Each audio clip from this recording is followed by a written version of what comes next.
औज़ुबिल्लाहिमिनश्शैतानिर्रजीम बिस्मिल्लाहिर्रहमानिर्रहीम। अस्सलामुअलैकुम ख़वातीन व हज़रात, मैं हूं आपका होम्योपैथिक डॉक्टर रिजवान साकिब और आपसे मुखातिब हूं शमा होम्यो क्लिनिक लाहौर पाकिस्तान से।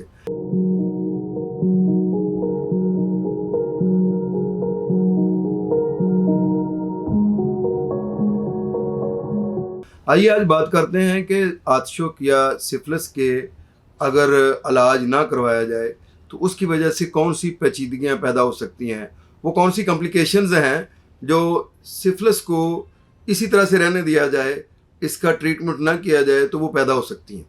तो ये सिफिलिस एक इंतहाई ख़तरनाक मर्ज़ है।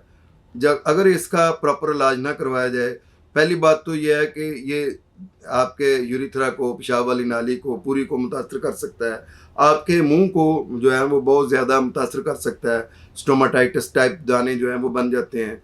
एनस के जो है ना नरम झिल्ली जो है उसको एक ख़तरनाक किस्म का नुकसान पहुंचा सकता है। इसके अलावा जो बाल हैं, वो बमों के बाल हैं, सर के बाल हैं, वो पैचेस की सूरत में गिर सकते हैं और टोटली भी ख़त्म हो सकते हैं। समात ख़त्म हो सकती है। आँखों की बिनाई जो है वो या तो ख़त्म हो सकती है या बहुत कम हो सकती है। जिस्म पर मोटे मोटे जो ट्यूमर जो है वो बन सकते हैं, गिल्टियाँ बन सकती हैं, जिनको हम आम ज़ुबान में लाइपोमा कहते हैं या सिस्ट कहते हैं। इस तरह की कोई भी चीज़ बन सकती है। और न्यूरोलॉजिकल प्रॉब्लम्स हो सकती हैं, जैसे माइग्रेन है और न्यूरल्जिक पेन है मुख्तलिफ़ किस्म की, और इसके अलावा मुख्तलिफ़ किस्म के जो दांत का दर्द है और जो शियाटिका पेन है, और इसके अलावा स्टमक डिस्टर्ब हो सकता है बहुत ज़्यादा, और ये तलवों में और हाथों की हथेलियों में दाने निकल सकते हैं बहुत किस्म के, और पूरे बॉडी के ऊपर जो है तांबे की किस्म के दाने निकल सकते हैं। याददाश्त बहुत ज़्यादा कमज़ोर हो सकती है और नींद के मसाइल पैदा हो सकते हैं, स्ट्रेस पैदा हो सकता है। सर्दी और गर्मी से जो हम सेंसिटिव होते हैं, एहसास होता है सर्दी का या गर्मी का, ये एहसास ख़त्म हो सकता है सिफिलिस के हो जाने की वजह से, और उसको बग़ैर इलाज के छोड़ देने की वजह से ये इस तरह के मसाइल पैदा हो सकते हैं। इसके अलावा इंतहाई शदीद किस्म का जो है वो जिगर के मसाइल पैदा हो सकते हैं, कार्डियोवैस्कुलर डिजीज़ पैदा हो सकती हैं, हार्ट के बहुत सारे मसाइल पैदा हो सकते हैं, पेशेंट अनेमिक हो सकता है।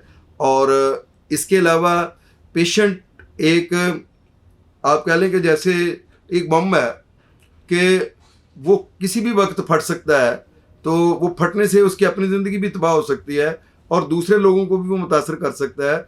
इस तरीके से अगर वो किसी से रब्ता करेगा तो उससे जो है वो, अगर इसने उसका इलाज बाकायदा नहीं कराया सिफिलिस का और उसका टेस्ट जो है वो नेगेटिव नहीं हुआ है, तो वो दूसरे लोगों में भी मुंतकिल हो सकता है। और ख़ास तौर पर जो बड़ी एज के लोग हैं, ज़्यादा उम्र सीधा लोग हैं, उनमें सिफिलिस की वजह से एड्स का ख़तरा हो सकता है, HIV पॉजिटिव हो सकता है, और उनमें दीगर इसी तरह से जो STD होती हैं, सेक्सुअल ट्रांसमिटेड डिजीज़ हैं, वो बहुत सारी जो है वो मुंतकिल उनमें हो सकती हैं और उनका वो शिकार हो सकते हैं। इसलिए सिफिलिस का जो है वो प्रॉपर टाइम पर इलाज कराना बहुत ज़रूरी है।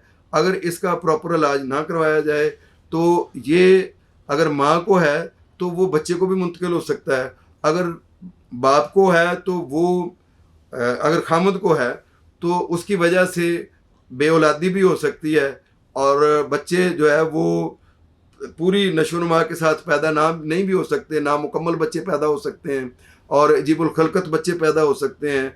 अगर मर्द के जो स्पर्म्स हैं उनके अंदर ये सिफिलिस के जरासीम मौजूद हैं तो उसकी वजह से ज़ाहिर है जब नुतफ़ा सेहतमंद नहीं होगा तो बच्चा भी सेहतमंद पैदा नहीं होगा। तो उसकी वजह से बच्चा वक्त से पहले पैदा हो सकता है, फौतशुदा पैदा हो सकता है, पैदा होने के बाद फौत हो सकता है, और माँ में है अगर सिफिलिस के जरासीम और उसने उसका इलाज नहीं करवाया है तो उसने कंसीव कर लिया है, जो प्रेग्नेंट हो गई है, तो उसके बाद हमल के ज़ाया होने के खदशात, हमल का जो है ना वो मिसकैरेज होने के खदशात, उसके अस्कात के खदशात, फिर बच्चे के पैदा होने के बाद कुछ देर के बाद फौत हो जाने के खदशात, फिर बच्चे के माजूर पैदा होने के खदशात, फिर बच्चे के पैदा होने के बाद बहुत सारी बीमारियों का जो है ना वो सामना करना, बच्चे की नशोनुमा का ना होना, ये चीज़ें बन सकती हैं। इसलिए सिफिलिस की इन कॉम्प्लिकेशन से बचने के लिए सिफिलिस का लाजमी इलाज करवाना चाहिए। इन जो पेचीदगियाँ हैं इनसे तब भी हम बच सकते हैं जब हम सिफिलिस का इलाज करवा लें, और होम्योपैथी में अल्लाह के फजल से सिफिलिस यानी आतिशक का इलाज मौजूद है। अकॉर्डिंग टू सिम्टम्स मेडिसिन दी जाए तो सिफिलिस ख़त्म हो सकता है। बहुत शुक्रिया। अल्लाह हाफिज़। अस्सलामु अलैकुम।